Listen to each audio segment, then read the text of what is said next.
Welcome back, everybody. Today we'll be discussing the Union LA Jordan 1 Bephies Beauty Supply Woven. Specifically, we'll be discussing whether it should sell or hold the Union Jordan 1 Woven and why. To preface this, if you guys enjoy these types of videos regarding the market, reselling, and even info on how to acquire these limited products, be sure you subscribe and enable post notifications. This way, you're always 100% updated. Furthermore, for more urgent updates like shock drops or Sitelists, follow my Twitter, KeithAdam10. This way, you're always in a loop 24/7 whenever there's a restock, shock drop, etc., such as the Kobe shock drops we just saw. For early information before the shock drops occur, Endurance always has your back. For the Kobe's, members had the information the day before to ensure they would be online and ready for this drop. As always, feel free to check it out with the link in the description below. Anyway, for those who don't know, the Union Jordan 1 Woven had their Union drop yesterday, and Nike sneakers will be dropping them tomorrow, the 26th. The Union drop was actually executed very well, with mostly everyone being pretty satisfied with it. It was certainly clever and did manage to stop bots completely. Essentially, you had to add a human passed product to cart in order to successfully reveal the actual sneaker product with sizes and then check out with both of them.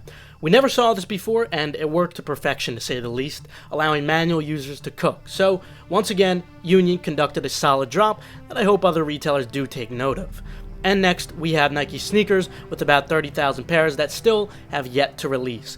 As of me making this video, it is August 25th, the day before the sneakers release. The average post-drop price currently for sizes 8 to 12 is $281. Currently, these prices do leave room for profit with a poor to subpar margin, considering Union did not charge tax luckily, and Nike sneakers won't charge that $25 shipping that Union did, but they will charge tax. However, as always, they will drop in value as shipments go out and more pairs go into circulation. When it comes to these, I think the best comparison would be any prior Union release or even collaborations in general. Contrary to general release pairs, there are hardly any in circulation beforehand, so they tend to see a more significant drop-off in value rather than that usual 10% decrease. Typically, the Union drops and other collabs, we tend to see a whopping 20% decrease in value as shipments go out during the first 2 weeks at least. Now, if that happens with these two, that would bring the average price all the way down to $225, which is very low and pretty much eliminates profit, even on large sizes which might sit in the 240s unless you have local buyers. Hence, this was my initial skepticism with these, despite them looking pretty cool. Now, of course, we could still see an impulsivity effect following the Nike drop, raising the price a little bit, but I don't think this will have much impact on the end result, considering it's decently high stock, and it seems Union also had abundant stock, allowing many people who wanted them to comp. Now that the average price range at those points in time are evident though, let's discuss whether they're expected to increase from the post-shipment prices or even continue to decrease. When it comes to these, of course, the best comparisons are other Union collabs, but even those are not a perfect match for these considering how unique this particular model is. Typically, in the short term with Unions, we don't see that they appreciate, especially since their values start off quite high usually. Of course, a big factor with this has to do with them starting off quite high in value initially. In fact, we even saw some recent models continue to decrease in the short term, like the Jordan 2 or the Jordan 1 AJKO, but of course keep in mind those had much lower demand too. Long term, may be a different story, considering how unique this pair is. Furthermore, if you peruse the comments and all the social media posts, you'll see it's overwhelmingly positive, contrary to what we saw on the Jordan 2s and the AJKO pairs. It seems like a lot of people really do like these, which of course is great for long-term potential. Long-term, I could certainly see these appreciating, but still nowhere near what we saw on the original Jordan 1s or even the original Jordan 4s, especially since there is much more stock on these. Finally, regarding the hold margin on these, basically, are they actually going to be worth your time, even if they do end up increasing?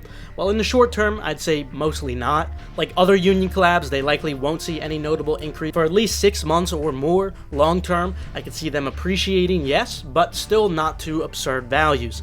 Hypothetically, if these were to increase to $300 on average in the future, that would be over a 30% ROI, which is actually quite good.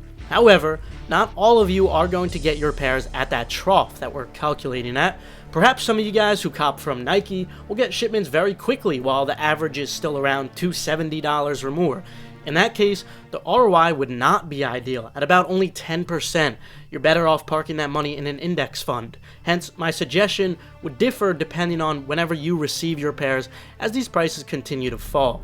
If you get your pair very quickly, perhaps before the prices fall below $265 on average, I'd recommend selling now. However, if you get your pairs once prices are already very low, perhaps around $230, you may want to consider holding long term. Hopefully that makes sense, so just watch how prices fall as your pairs are coming in. Of course, if your prices are somewhere in the middle, it's up to you what you prefer. For example, anything closer to the higher end, you'd probably want to lean more towards selling them now, but it's not definitive. Overall, I'd rate these a 2 out of 10 hold if you could sell your pairs while prices are still high, and a 6 out of 10 hold if you get your pairs when prices have already fallen to their trough of $225 or so.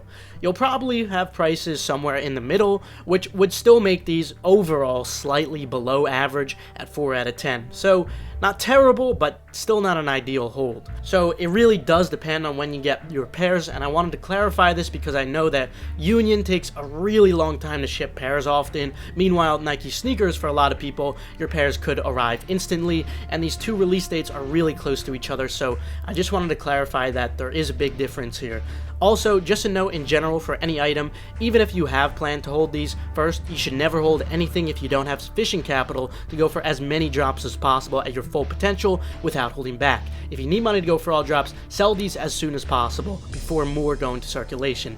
Let me know what you guys are doing with your pairs down in the comments below. Since this is a discussion at the end of the day, I can't predict the future. This is just my personal analysis based on the data that I've acknowledged. We have a lot of brilliant minds watching right now, so I implore you to leave your comments in the discussion below. Also, be sure to check out Endurance with the link in the description below if you're looking for a profitable side hustle that goes far beyond just sneaker reselling. Subscribe and enable post notifications. This way you stay 100% updated on all hype sneaker releases. And of course, follow my Twitter, KeithAdam10, so you get urgent notifications such as the recent Kobe shock drop we just saw. With that though, have a fantastic rest of your day, and of course, congratulations if you copped these, or good luck on the sneakers release.